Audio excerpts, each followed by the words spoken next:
प्रखर प्रज्ञा सजल श्रद्धा चैनल में आप सभी का स्वागत है। सभी को प्रणाम। परम पूज्य गुरुदेव परम वंदनीय माता जी के चरणों में कोटि कोटि नमन वंदन करते हुए हमारा आज का विषय प्रारंभ करते हैं। हमारा आज का विषय है मनुष्य का वास्तविक वैभव है संस्कार। मनुष्य का वास्तविक वैभव उसके ज्ञान या पद में नहीं बल्कि उसके संस्कारों में निहित है। ज्ञान किसी को बाहरी जगत का अधिकारी बना सकता है, किंतु संस्कार ही उसे भीतर से महान बनाते हैं। यही कारण है कि भारत की प्राचीन शिक्षा पद्धति केवल बौद्धिक विकास तक सीमित नहीं थी, बल्कि वह विद्यार्थियों के चारित्रिक उत्थान और नैतिक परिष्कार का भी साधन थी। प्राचीन भारत में शिक्षा का केंद्र गुरुकुल हुआ करते थे। वहाँ विद्यार्थी केवल गणित, व्याकरण, वेद, वेदांग या अस्त्र शस्त्र चलाना ही नहीं जानते थे, बल्कि सबसे पहले स्व नियंत्रण, अनुशासन, संयम का अभ्यास करते थे। गुरु का आचरण ही विद्यार्थियों के लिए जीवंत पाठ्यक्रम हुआ करता था।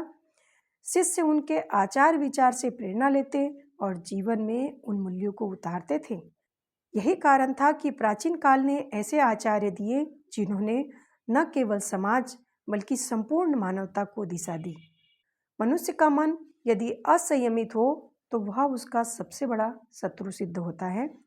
मन में उठने वाली वासनाएं, इच्छाएं और विकार व्यक्ति को भटका देते हैं। इसी को रोकने के लिए शास्त्रों ने कहा है, मन एव मनुष्यानाम कारणम बंध मोक्षयोः, अर्थात मन ही मनुष्य के बंधन और मुक्ति का कारण है।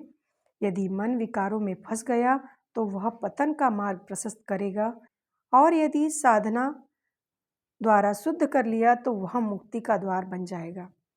आज की शिक्षा पद्धति का बड़ा संकट यही है कि वह केवल बुद्धि विकास पर केंद्रित हो गया है। अंक, डिग्री, प्रमाण पत्र जीवन की सफलता का पैमाना बना लिया गया है, परंतु यदि इस प्रक्रिया में मन और चरित्र का विकास न हो तो ऐसे शिक्षित लोग समाज में अराजकता ही फैलाते हैं। एक विद्वान यदि ईमानदार न हो तो उसका ज्ञान समाज के लिए खतरा बन सकता है। एक बुद्धिमान यदि चरित्रहीन हो तो उसकी प्रतिभा विध्वंस का साधन बन सकती है। एक शिक्षित यदि संवेदनहीन हो तो वह समाज को बांधने के बजाय तोड़ देगा। इसीलिए शिक्षा का पहला लक्ष्य यह होना चाहिए कि विद्यार्थी सुसंस्कारी, आत्मानुशासित नागरिक बने। संस्कार मनुष्य को भीतर से मजबूत बनाते हैं। वे हमें यह सिखाते हैं कि जीवन का उद्देश्य केवल व्यक्तिगत सुख सुविधा जुटाना नहीं, बल्कि समाज और मानवता के लिए योगदान देना है। संस्कार हमें कठिनाइयों से लड़ने का साहस देते हैं। वे हमें वाणी की मधुरता, व्यवहार की शालीनता और आचरण की पवित्रता सिखाते हैं। वे लोभ, ईर्ष्या और स्वार्थ जैसी नकारात्मक प्रवृत्तियों से बचकर हमें सेवा, सहयोग और परोपकार की राह पर ले जाते हैं। जीवन में कठिनाइयों का आना स्वाभाविक है, इन्हें टाला नहीं जा सकता, परंतु इन्हीं कठिनाइयों में यह परखा जाता है कि मनुष्य का मन कितना दृढ़ और संस्कारित है। आलस्य और प्रमाद मनुष्य को नीचे गिराते हैं, परिश्रम और आत्मसंयम उसे ऊपर उठाते हैं। स्वार्थ और छल जीवन को अंधकारमय करते हैं, त्याग और सेवा जीवन को दिव्य बना देते हैं। वास्तव में विपत्तियां ही वह कसौटी है जिस पर मनुष्य के संस्कार परखे जाते हैं। शास्त्रों और संतों ने बार बार यही शिक्षा दी है कि स्वयं को जीतना ही सबसे बड़ी विजय है। वाणी मधुर हो, कर्म पवित्र हो और विचार उद्धात हो। धन संपत्ति क्षणभंगुर है, पर संस्कार स्थायी। यह सत्य है कि भौतिक प्रगति आवश्यक है, परंतु यदि उसके साथ आंतरिक संस्कार न हो तो वह प्रगति अधूरी और विनाशकारी सिद्ध होगी। आज जब संसार भौतिकता, स्पर्धा आज जब संसार भौतिकता, स्पर्धा और उपभोगवाद की दौड़ में उलझा हुआ है, तब यह और भी आवश्यक हो गया है कि हम अपने मन को संस्कारी करें।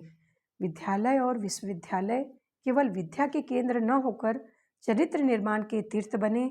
घर परिवार में माता पिता बच्चों को केवल सुविधाएं ही न दे, बल्कि अच्छे संस्कार भी दे। समाज को अपने उत्सव और परंपराओं के माध्यम से लोगों में परस्पर प्रेम, सहयोग, सेवा भाव जगाना चाहिए। संस्कारित मन ही जीवन को सच्चा वैभव प्रदान करता है। शिक्षा, धन, पद, प्रतिष्ठा ये सब तभी सार्थक है जब उनके साथ आंतरिक शुचिता और सुसंस्कार जुड़े हों। जो मनुष्य अपने मन को अनुशासित करता है वही सच्चे अर्थों में विजयी कहलाता है। अतः हमें यह दृढ़ संकल्प करना चाहिए कि हम अपने जीवन में केवल सफलता नहीं बल्कि संस्कार और आत्मविकास को प्राथमिकता देंगे।